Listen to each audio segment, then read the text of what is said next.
So, Sniper Ghost Warrior 3 is out.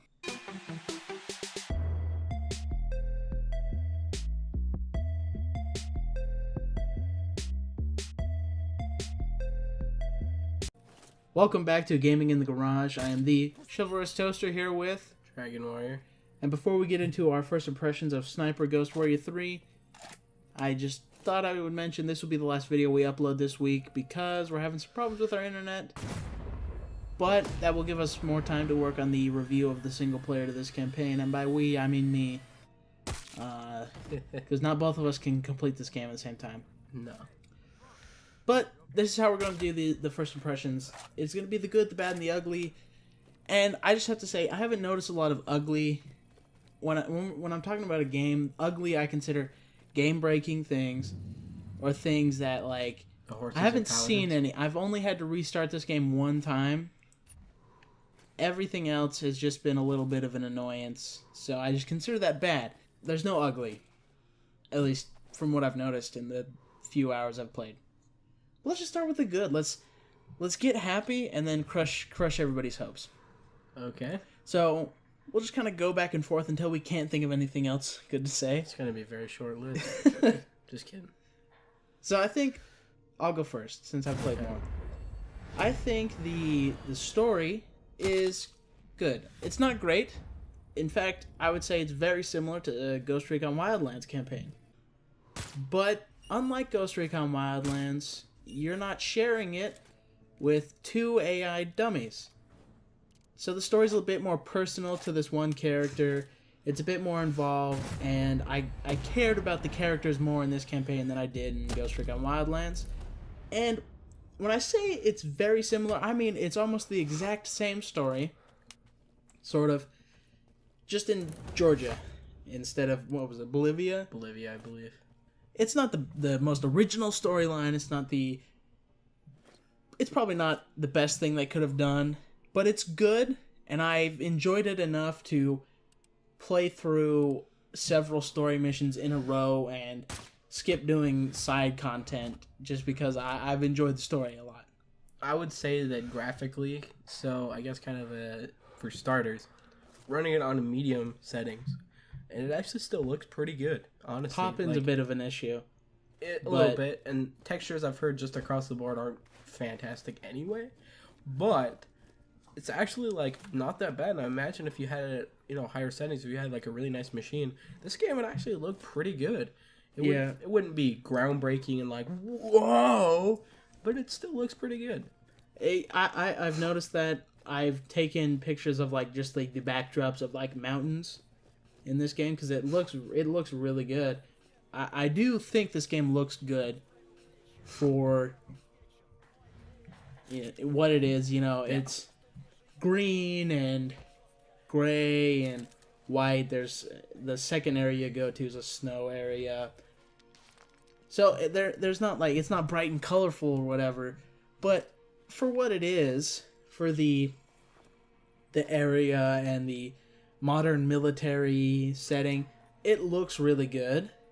And some of the textures, of course, in any game, when you get really close, they don't look very good, especially on the things that are just kind of in the background or, like, off to the side. You go to, like, a fence somewhere, or, like, a stone wall where there's nothing there, where, like, there's no people to kill or an objective. It's probably not going to look very good, but that's true for any game. The next good thing that I've noticed also has to deal with art and stuff. The guns. I love guns. They do look pretty nice in this game. Oh my goodness, they look good. Like, I think half the time they spend on just making the guns look really good, because even on medium settings, like, the gun looks very detailed. The camos on the gun look so pretty, and when you're scoped in, if you're zooming in, you can see the guy's hand come up. Move the thing. That is pretty cool. It's so cool. And if there's, like, a little attachment on your gun, like there's a little thing for a sling, and when you move around, it moves. I think that's really cool. It shows they went into a lot of detail with it, and they sound really impactful.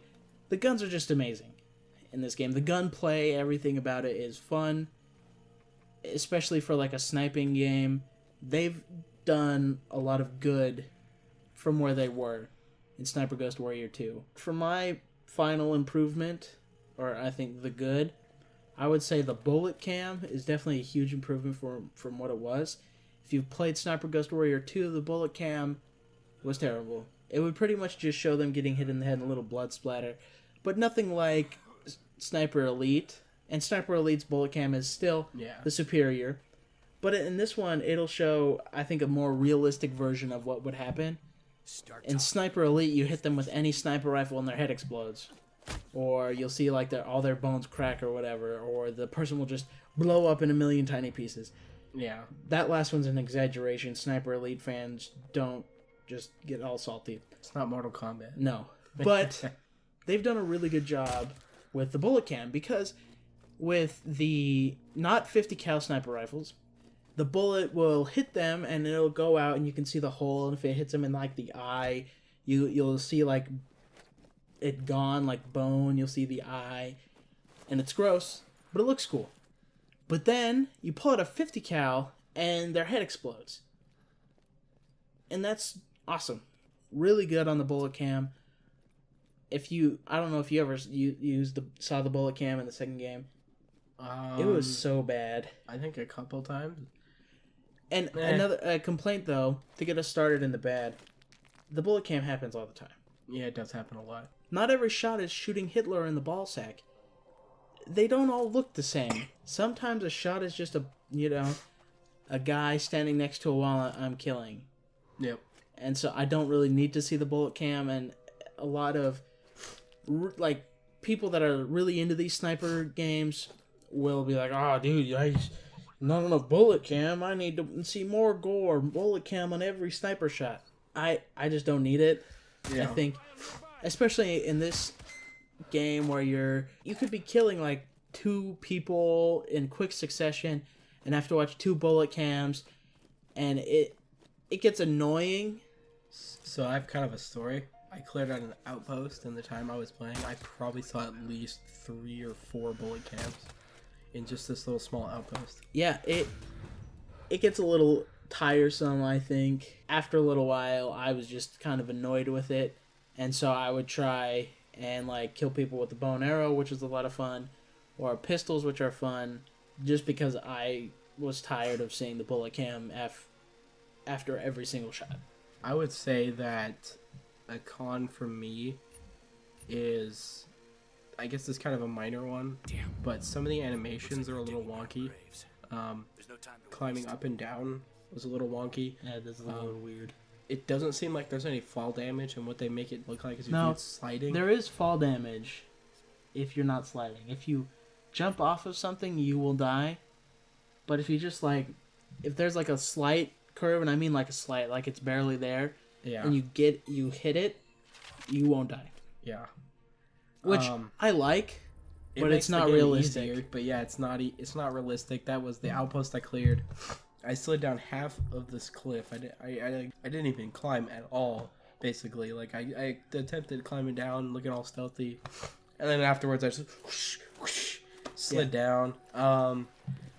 Getting into the car, not necessarily as wonky. I do think I guess kind of a small pro though that he starts the car every time. That's kind of realistic. Most of the time, when you get into a car in a game, you just are automatically driving. I think it's cool he has to start the car, but some of the animations were a little wonky. Pulling out some of the guns, it wasn't horrible, wasn't like awful, but you ran into a really bad glitch that was kind of an animation glitch, where you were picking up that body. Your dude's arm was stuck there or whatever. Well, which one? I've seen multiple. I don't know, whatever one you showed me before. I had one, and at the end of this video, I'm just going to do like a montage of all the glitches I have found. So if this video ends up being like 15 minutes, 5 minutes of it could be glitches at the end. But I was interrogating a guy for the story, and he disappeared. And after he was done being interrogated, he just like reappeared, and my guy freaked out for a little bit and dropped him. There are still bugs in this game. Yeah. And glitches. Yeah. And I'll of course, show you at the end of the video all the ones that I've found so far. And another con I have is, I don't consider this a big con because I didn't have as big of a problem, but the load times. Yeah. The Eurogamer crappy 5-minute load time. I don't know how he got that. I think he was on PS4. I don't know if he was like sitting on top of his PS4. Maybe. I don't know. I have no idea. I've never had it that long. Maybe I think I've seen like a minute, 2 minutes at most. The longest load time I had was going from Act 1 to Act 2, where you're transitioning areas into the tundra area. There, the load time was like 2 minutes. But beyond that, it's like 20 to 30 seconds. But it is still long. It's still long, but if you don't die, and you don't... Not even if you die. If you die, the load time is like 5 seconds. It's not a huge deal. But if you don't, like, exit the game and you just, like, play the game for a few hours, you won't notice it because the only time you really have to load in is when you're going different areas and when you start the game up.